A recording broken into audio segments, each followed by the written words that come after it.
Kennedy. Have you thought about what I said to you before?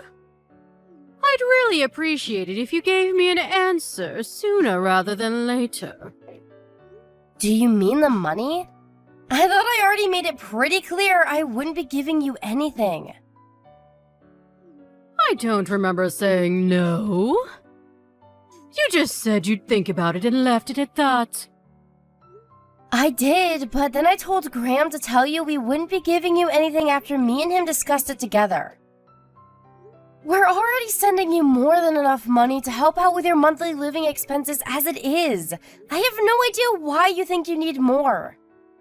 That said, it's not that we don't want to help out, it's just that things might get rough for us financially if we give you any more money than we already are. Things might get rough financially for you. Oh, how dramatic! You must be joking! I heard about your monthly wage, that is. 5 figures? Is it true? I take it Graham told you? Is that why you're asking me for more money all of a sudden? So what if it is? It's not like you can't afford it. I'm an old age pensioner with no income. If you have the leeway to help out, why not use it? Just because I make decent money doesn't mean I can afford to give it away. Besides, you're fully aware that me and Graham have 2 kids to look after. Why would you make such ridiculous demands of us when you know how much it costs to raise children? Obviously, I know that. What of it? What of it? You act like it's irrelevant. Even if things aren't so bad for us now, no one knows what the future might bring.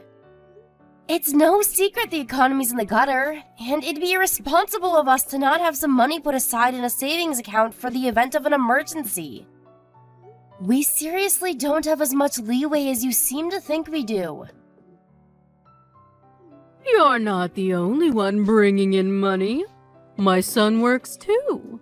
I simply do not accept that between both of your salaries combined, you can't afford to give your poor mother-in-law a helping hand.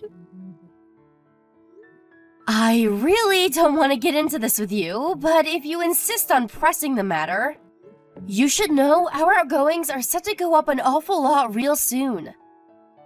Just because I got a pay raise doesn't mean we have money going spare. We have the kids' schooling to think about. One's moving up to high school and the other's going to college soon.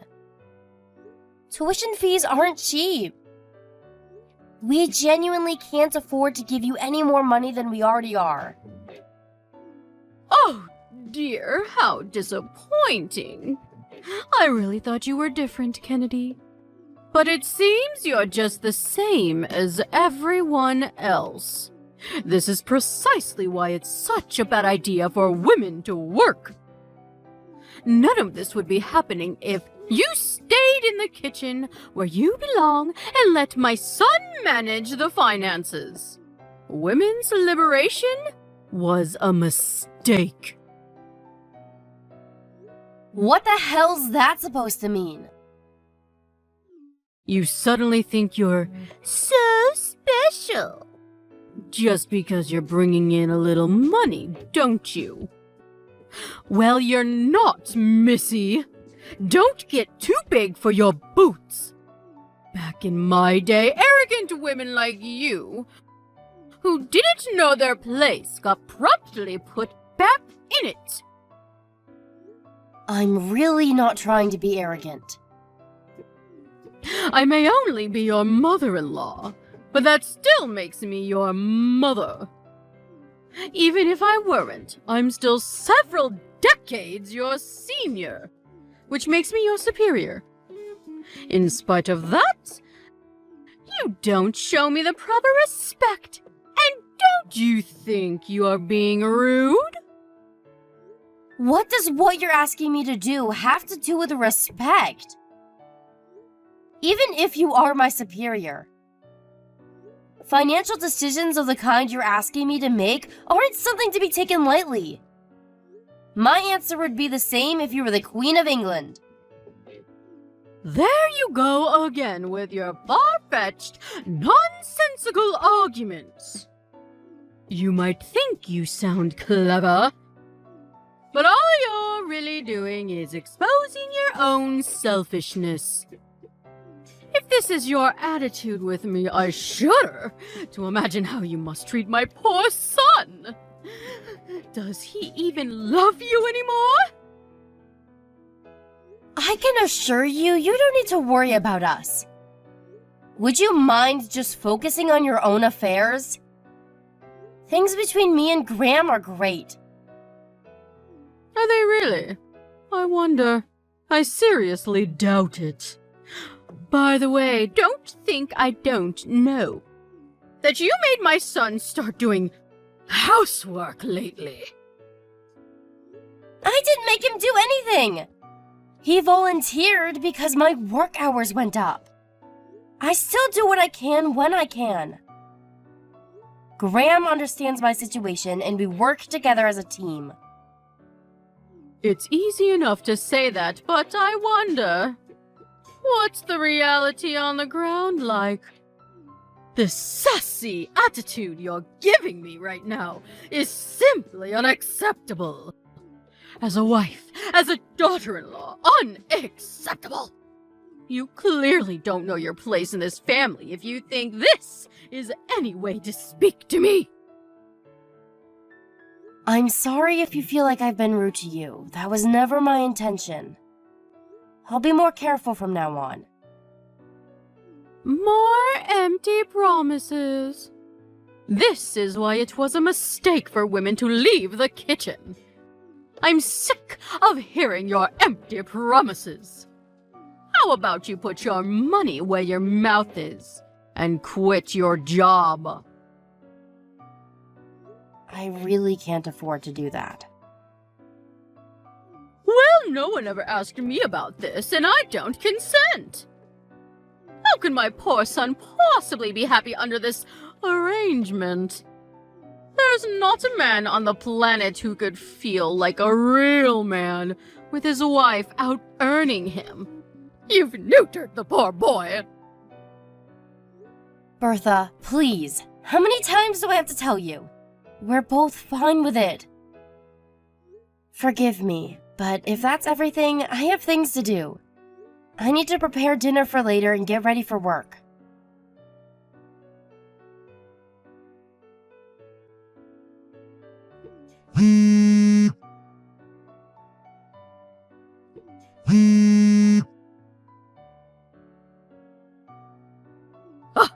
Kennedy?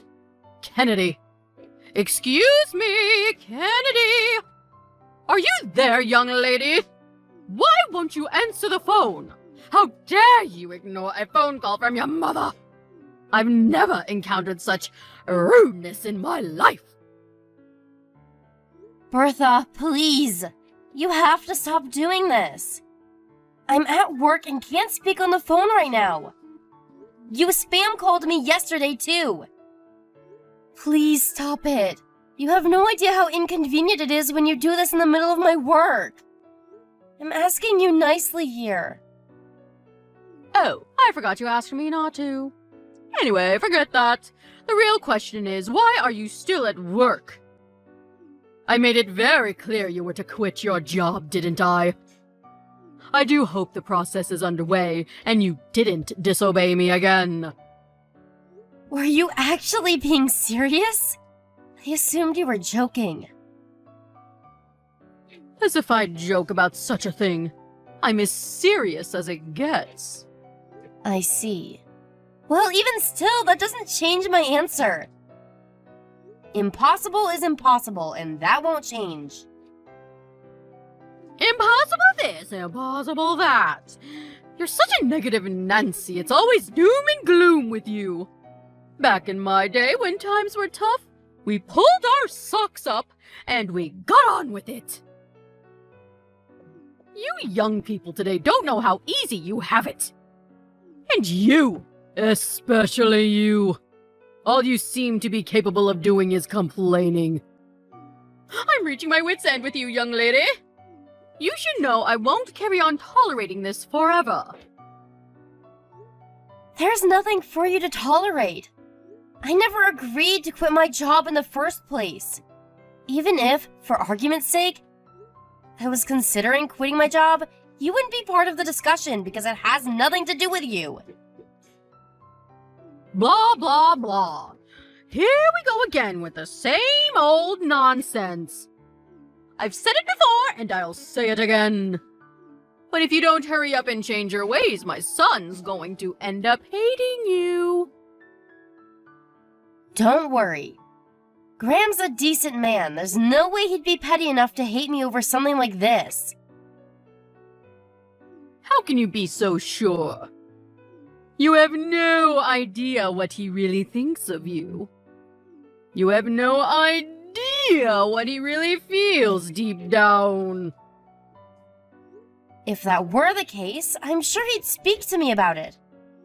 In any case, it has nothing to do with you. How dare you! Why, you little brat! I oughta... You're the cockiest, most impertinent, most arrogant little upstart I've ever met in my life! You would have gotten the belt back in my day for this! You're lucky the world's gone soft! I've had it with you! Quit your job this instant! Why would I do that? That would make 0 sense. Back in my day, a wife's place was in the kitchen and bedroom. She served her husband unquestioningly while keeping her head down and her mouth shut. She did what she was told when she was told it. And she liked it. But you don't know the first thing about being a proper wife. Not only are you so shameless that you actually think it is acceptable to work a job and make money, but you have the nerve to speak down to your mother-in-law like you rule the roost on top of it. I feel nauseous. The world's gone mad. Why are women so obsessed with acting like men all of a sudden? This isn't how a wife should behave. You need to change your ways right now. Jesus, Bertha, we're not in the Stone Age anymore. The world's a different place now. I don't think I rule the roost, and neither does Graham. And isn't that exactly the point? There are no dictators in our relationship. We're equal partners. Don't preach to me about how times have changed. Whether it's 567 BC or 2023. A good wife is a good wife. I don't approve of your behavior one bit. It's a wife's duty to serve a husband. You should be making my son feel like a man, not a little boy. How dare you earn more than him? I can't take this anymore. This is pointless. I'm going back to work. Oh, no you don't! I'm not done with you, young lady. You're not the one who decides when this conversation ends. If you're so upset, you should be talking to my husband, not me. If it turns out he agrees with you, maybe then I'll consider what you're saying. Until that time comes, we're done here. You mean you're done taking responsibility for your behavior? All you're doing is burying your head in the sand because you can't bear to consider you might actually be wrong. Go on, escape, you coward. I'm not escaping from anything. I just see 0 point in talking to you any further. If you want to kick up a fuss, do it on your own somewhere out of sight where you can't bother me. I suggest you think very carefully about how you proceed from here. Because if you don't change your ways, you'll regret it. I assure you of that.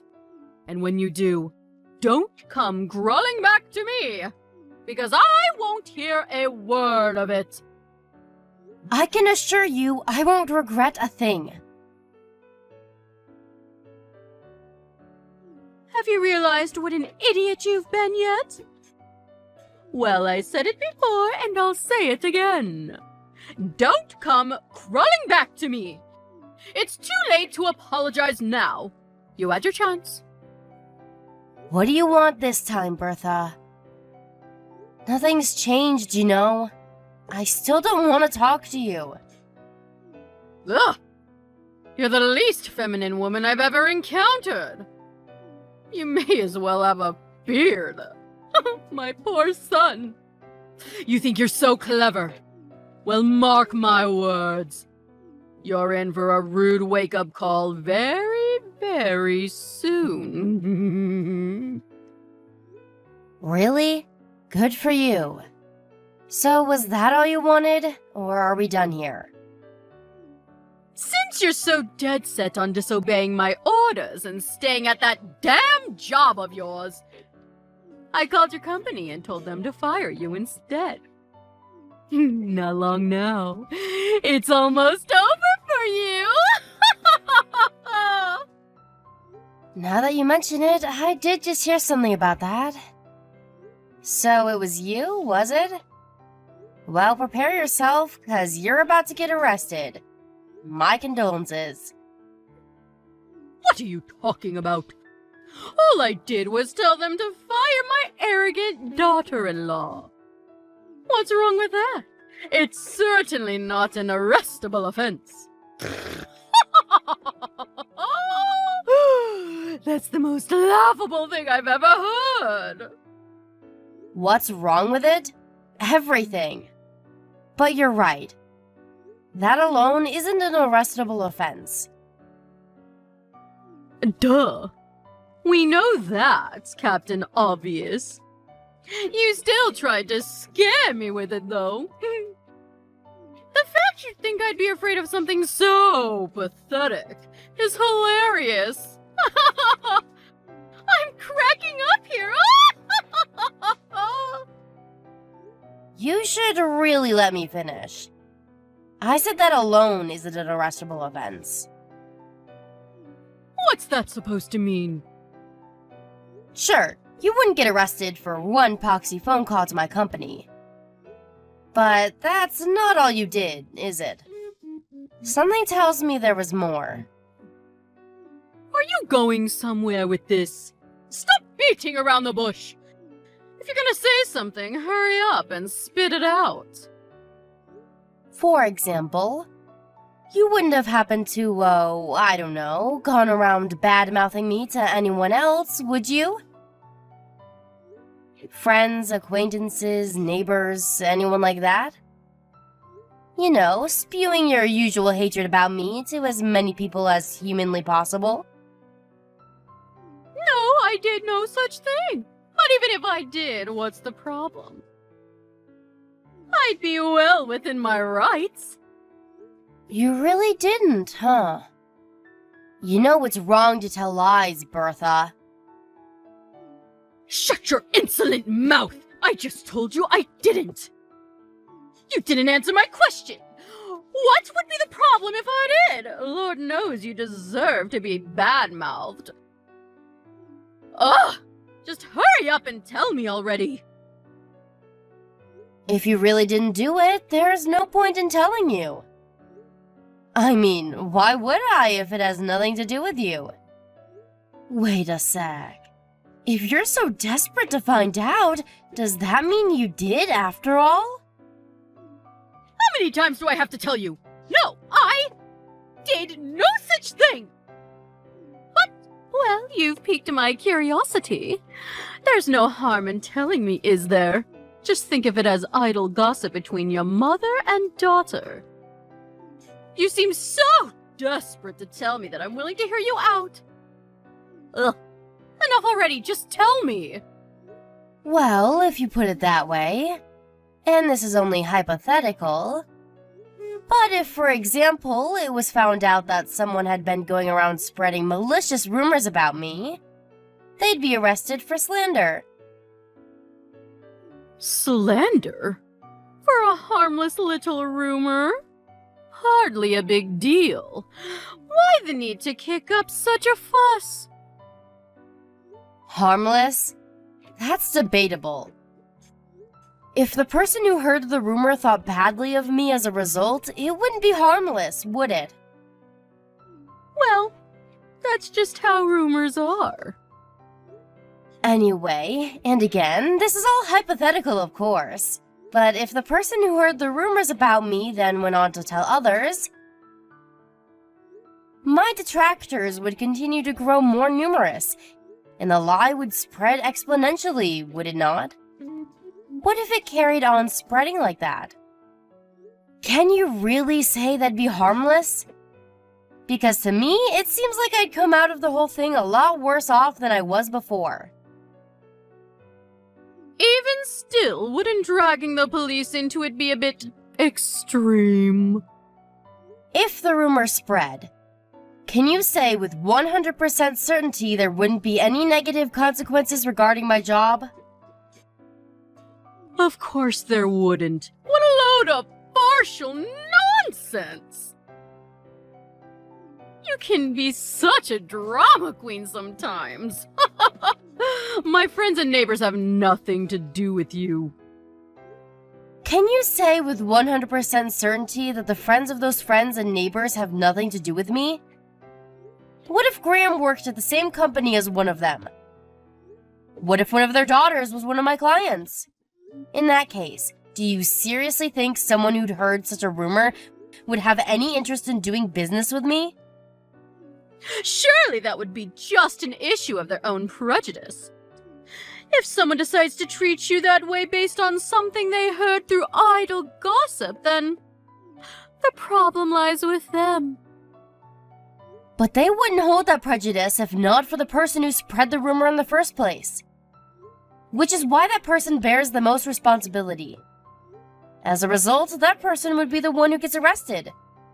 Do you understand now? There's something I need to go and check. You'll have to excuse me, but I'm going now. Oh, really? That's a shame. I'm in a great mood today. I was hoping we could chat a little longer. But if you have urgent business to attend to, I guess it can't be helped. Yes, I'm sorry. I simply have to take care of this. Speak later.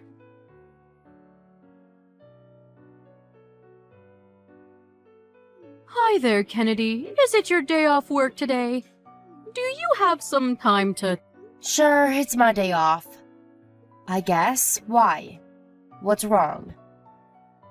Well, you know how you were saying about me getting arrested a few days ago? I was just wondering what the status on all that is. I just haven't heard anything. Could it be that they're not going ahead with it? Oh, that? Yep. The arrest won't be happening now. Sorry if I panicked you. Really? I won't be getting arrested. Yeah, I did talk to the police. But they said since the damage done to me was ultimately small and inconsequential, it would be difficult for them to pursue. Ah, I knew it! I told you! I knew you were exaggerating to try to intimidate me. There's no way I was ever going to get arrested over something so trifling! Sorry for the inconvenience. I let an insufficient understanding of the law go to my head and talk down to you very self-importantly. I'm really sorry. So you should be. People like you always think they can get away with talking down to others. This is why women shouldn't be in the workplace. And they certainly shouldn't be making as much money as they do. It goes straight to your heads. I hope you have a long, hard think about your behavior. You're right, I should. This whole thing has been super embarrassing. I feel so silly. But there is one more thing. Since you're not getting arrested, I decided to take you to court instead. Me and Graham will be paying you a visit real soon. Huh? You're taking me to court? You are taking me to court? Yeah. Well, to be precise, me and Graham are taking you to court. You might not be getting arrested, but you absolutely will be paying me compensation. So make sure you save up diligently for the payout you're gonna owe me after the trial. No. No, this is not happening. Just hold your horses, young lady. How can you do this? Didn't the police tell you to give up? They just told me it'd be difficult to pursue criminal charges against you. That doesn't mean I can't file it as a civil matter. Even still, who takes their own mother-in-law to court?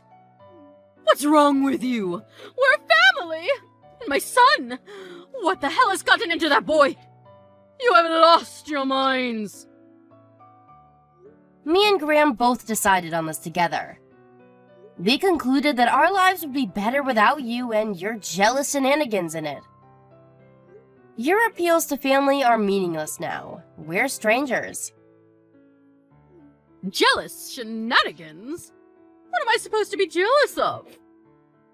You demanded that I send you more money the moment you heard about my salary. Then, as soon as I told you I had no intention of doing what you were asking, you started barking orders at me to quit my job. If that's not jealousy, what is? All right, fine. Maybe you do have a point. But still, isn't taking me to court going a step too far? Surely, if you have grievances with me, you should just tell me? What happened to a good old-fashioned argument? Why the hell do we have to do it in front of a judge? Would you have stopped if I'd have aired my grievances? Of course I would. I'd never do anything to upset my beloved daughter-in-law on purpose. Liar. You seem to be conveniently forgetting that in actual fact, I told you to stop countless times, but you weren't having any of it. You left me no choice but to take legal action. Sadly, this is the only language you seem to understand. I apologize for everything. I'm sorry. Please, can we just stop with all this talk of court? You really think begging and pleading with me is gonna work after all this time? Please! What are my friends and neighbors going to think if they hear my own son and daughter-in-law are taking me to court? My reputation in this town will be dragged through the gutter. I'll be finished. How am I supposed to live like that? I could have very easily met the same fate as a result of your malicious rumors. You didn't care about that when you were spreading them, so why should I care now? You don't have a leg to stand on. What goes around comes around, Bertha. How could you be so horrible? Do you take pleasure in trying to paint this frail old woman as a villain? Don't you feel sorry for me? You're only a frail old woman when it suits you. You were happy enough to call me every name under the sun and make slanderous phone calls to my company in an attempt to trick them into firing me when you thought you could get away with it. You didn't seem particularly frail back then. You don't deserve an ounce of respect, and you'll never get it from anyone because you're nothing more than a bitter, manipulative old hag.